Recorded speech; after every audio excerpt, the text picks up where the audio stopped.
الأسقام. هذه المحاضرة هي رسائل لمن ضاقت عليهم الحياة. هذه المحاضرة هي رسالة لمن لا يجد قوت يومه ولا مصروف عياله.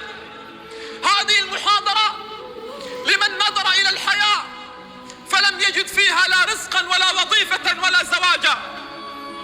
تعالوا بنا لنقف على باب الله جميعا.